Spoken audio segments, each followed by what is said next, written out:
Отделениеде ошол жерде бир кыргыз кыз отурат. Койкоңдогон, мойкоңдогон, умный, хитрый эмес, обычный эле простой айылдын кызы. Ассаламу алейкум, жамаат, кандайсыңар? Жамаат, абайлагыла. Ысыгында айтып өтөйүн.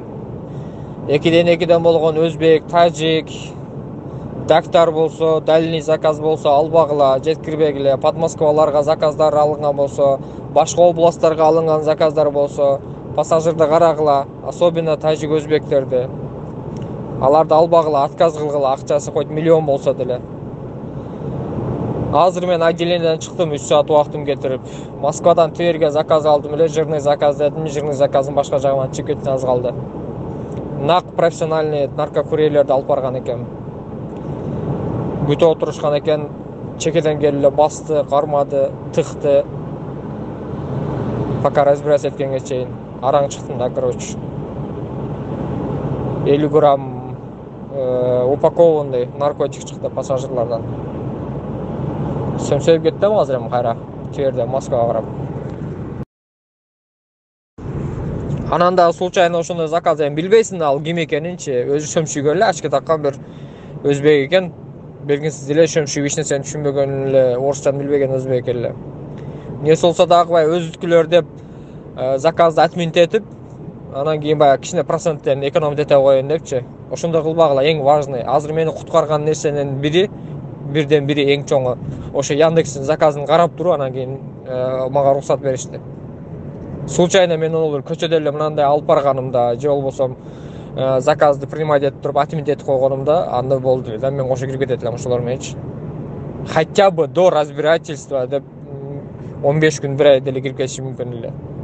Ошон үчүн заказдарды отменить этпегиле. Желательно ошо пассажирларды уже байкап карап көргүлө, ошо нерселер болсочу. Бирок мен тажик өзбек деп коем, андай десем отделениеде ошол жерде бир кыргыз кыз отурат.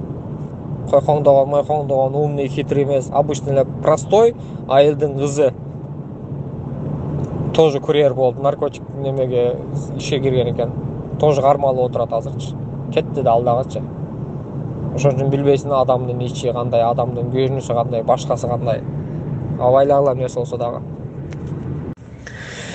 Валейкум ассалам, обычный эле заказ. Варшавский шосседен, Щербинкадан кайткан жерден заказ кылышкан өзбек балдар.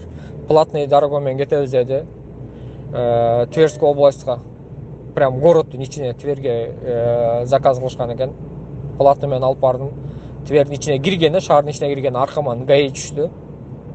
Только эрчиди да, короче. Башкаларды обгон алат, мени обгон албайт. Анан мен Тверде иштей албайм го, московский лицензия менен. Ошол себептен мен аркаман түштү окшойт булар деп ойлоп аткам. Анан башка эч нерсе оюма келген эмес. Доор жака бурулганыбызда келип токтотту дагы. Обычный проверка документ деди. Мен документимди алгандан аркадан 4 машина келди. Бир 7-8 түштү да, короче. Басып калды. ФМС деп туруп эле басты дагы, одар полностью наручник салып, ошо ойун алып кетти. Эч нерсени түшүнгөн жокмун, короче. Отделение баргандан анан беркинчи бирөөсү признавать этти, добровольно берем деп 50 грамм наркотик чыгарып берди. Профессиональный курьер экен, экинчиси жаңы экен, Өзбекстандан эми алынып келинген экен эсепте. Ошол. Азыр курьерлерди неме кылып атпайбы? Олар ошондо товарды жөн эле баягы точкага койгон жерден алып, анан мага остановкага чыгып туруп такси заказ кылып атат да, мага отурушат, анан олар уже телеграмдан азыр текшерип калган го, бул менттер дагычы. Наркотиктерди таркаткан, саткандардын, жеткиргендердин бардыгын. Onu söylеп кетсин, отделениега барып, олар текшергенден кийин мен өзүмө келгенден кийин нар жактан экинчиси келип атпайбы? Кыргыз кызды алып келет, кыргыз кыз, айылдын эле кызы, элестесең наркотикке курьер болуп кирип алыптыр. Турат шөмшөйүпчү.